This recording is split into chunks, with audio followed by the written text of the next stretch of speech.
Melati kuntum, tumbuh melata, sayang merbah di pohon cemara.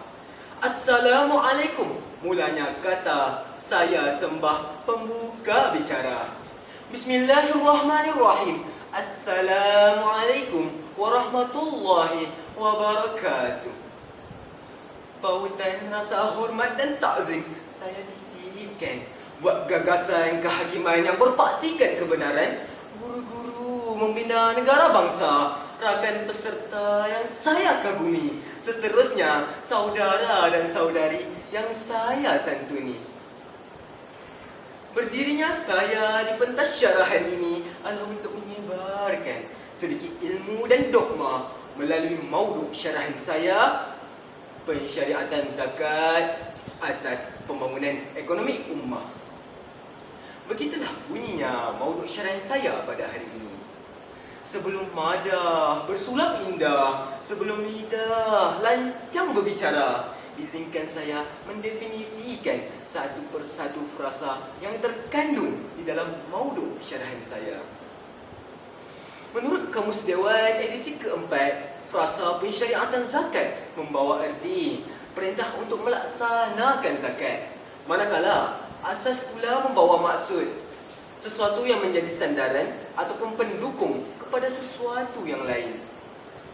Frasa pembangunan ekonomi pula membawa erti proses untuk memajukan ekonomi, proses untuk mencapai kemajuan dalam bidang ekonomi. Dan kata yang terakhir adalah ummah, yang mendukung maksud umat yang biasanya digunakan untuk umat Islam. Sidang hadirin wahana ilmu sekalian, hayatilah cetusan minda kurniaan Allah pragmatik pertama, zakat membantu negara dalam segala aspek. Zakat merupakan rukun keempat dalam Islam. Ia merupakan suatu asas yang wajib ditunaikan tanpa sebarang alasan. Pelaksanaan zakat merupakan suatu tanggungjawab yang membawa berkat dan memberi kesan secara berterusan, bukan sahaja kepada mereka yang mengeluarkannya, malahan juga kepada mereka yang menerimanya. Zakat turut berperanan dalam mempertingkatkan kebajikan masyarakat, juga meningkatkan kegiatan ekonomi. Pensyariatan zakat telah difardukan Allah seperti mana di dalam surah At-Taubah ayat 103. A'udzubillahi minasyaitonir rajim. Khudh min amwalihim shadaqatan tutahhiruhum wa tuzakkihim biha wa shalli 'alaihim. Shadaqallahul 'azim. Mafhumnya, ambillah zakat daripada harta mereka untuk membersihkan dan menyucikan mereka. Maka jelaslah bahawa Allah Subhanahu wa taala mensyariatkan zakat untuk membersihkan dan menyucikan golongan kaya daripada sifat sombong dan angkuh. Kerana harta yang dimiliki golongan kaya sebenarnya terdapat hak orang miskin dan menjadi kewajipan ke atas mereka untuk menunaikan hak tersebut. Sidang hadirin yang berintegriti, lembaran bicara saya yang kedua bertunjangkan kata kunci zakat, sumber penjanaan ekonomi negara. Zakat menduduki tempat tertinggi di dalam dasar dan operasi fiskal Islam. Ia dianggap sebagai alat fiskal semula jadi yang dibekalkan oleh Allah dan berfungsi sebagai alat agihan pendapatan secara adil serta penggalak kegiatan ekonomi negara. Kesan zakat sebagai alat dasar fiskal Islam dapat dilihat dalam satu senario, iaitu zakat mampu meningkatkan permintaan agregat dalam negara. Umum diketahui melalui permintaan agregat ia mampu menjadikan pendapatan golongan kaya menurun dan pendapatan golongan miskin meningkat. Wang zakat yang telah diagihkan kepada fakir miskin akan digunakan oleh golongan ini untuk membeli barang-barang keperluan asas. Oleh itu, dengan peningkatan kuasa beli mereka setelah menerima bantuan zakat, maka permintaan barang-barang dalam pasaran mampu dipertingkatkan. Peningkatan permintaan agregat bermakna meranjakkan aktiviti ekonomi bagi menambah output keluaran dan justru merangsang pembangunan dan pertumbuhan ekonomi dan akhirnya mempercepatkan status negara berpendapatan tinggi.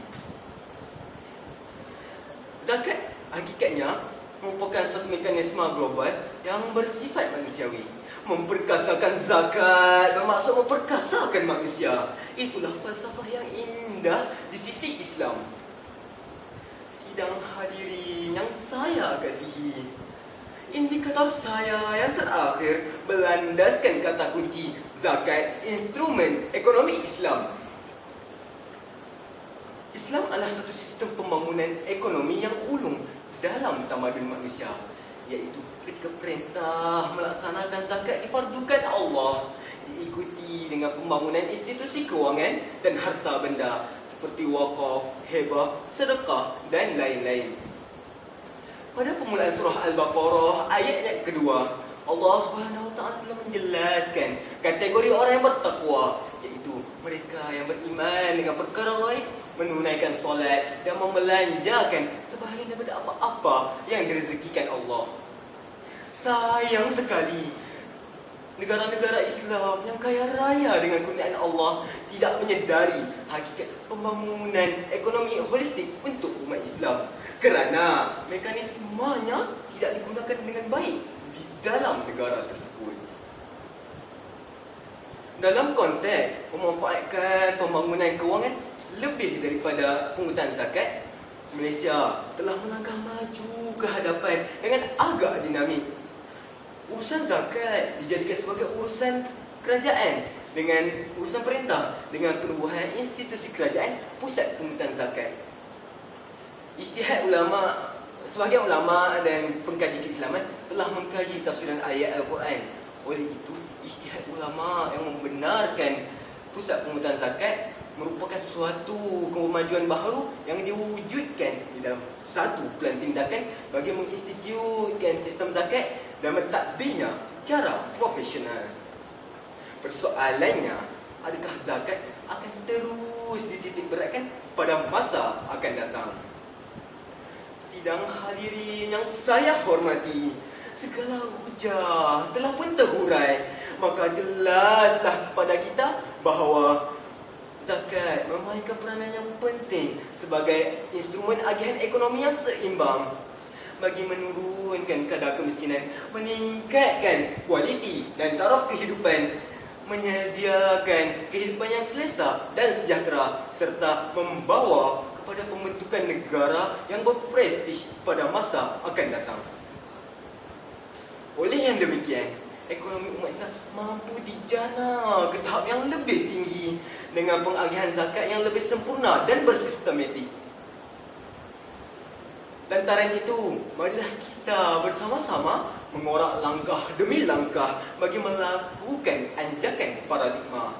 Justru, ayolah kita memartabatkan kecemerlangan umat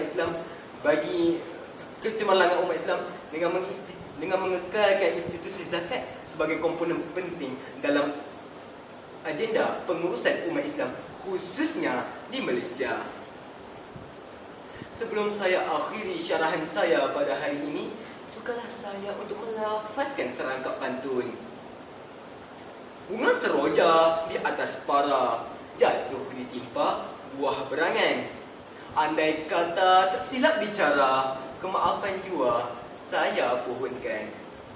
Sekian, wabillahi taufiq wal hidayah. Assalamualaikum warahmatullahi wabarakatuh.